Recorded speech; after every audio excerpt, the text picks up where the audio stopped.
Once both boats are on starboard tack headed for the starting line, we are into the final phase of the pre-start. The leading boat is called the leader, the trailing boat is the pusher. The goal of the leader is to not get hooked too soon. Getting hooked means letting the pusher get their bow overlap to leeward. The moment the pusher gets an overlap, the leader, now the windward boat, has to immediately turn up away from the leeward boat under Rule 11 and usually ends up having to tack.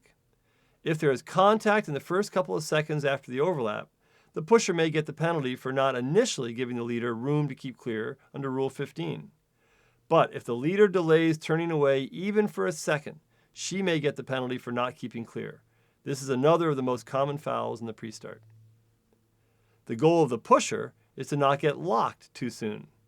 Locked means getting your bow overlapped to windward of the leader such that you can't bear away without hitting them.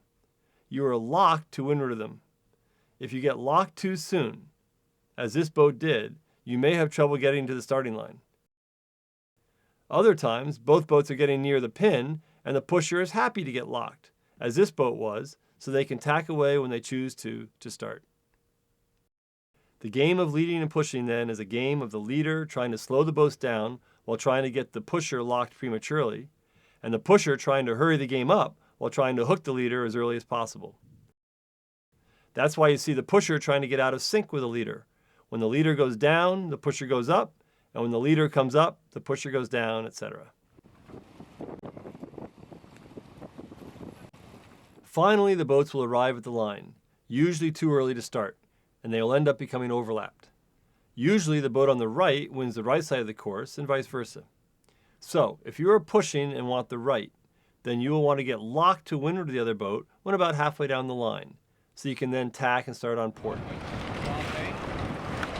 Counting down under 20 seconds.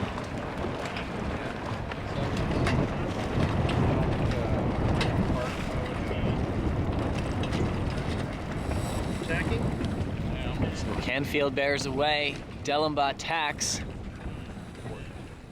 If you are the leader and want the right, you will want to let the pusher hook you when you are about halfway down the line, again so you can start on port.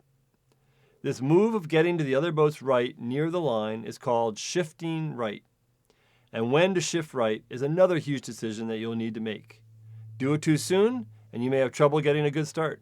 Wait too long, and the other boat may beat you to it. It's roughing way too much today. You're pushing. Hammer down.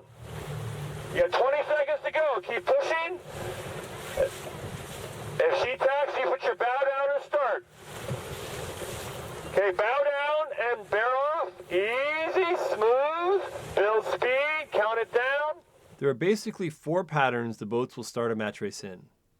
One is close to leeward.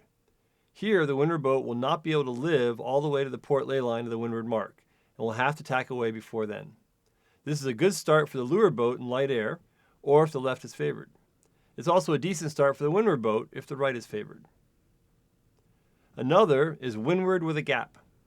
Here, the windward boat will have no problem living all the way to the port ley line and will typically lead at the first mark. This is the strongest starting position in a match race where the boats have an even start. Both boats clear and an excellent start. Hardesty with an edge of control here, being the boat to the right, but otherwise both boats pretty even here off the line. And this ought to be an excellent race. The third is the split start. Here, the boats start on opposite tacks up to speed. Obviously, it's a good start if you are the one going to the favored side. All else being equal, the boat on the right in a match race is stronger due to her starboard advantage. So a split start favors the boat on the right, the one starting on port tack. Finally, there is everyone's dream, the crush. It speaks for itself.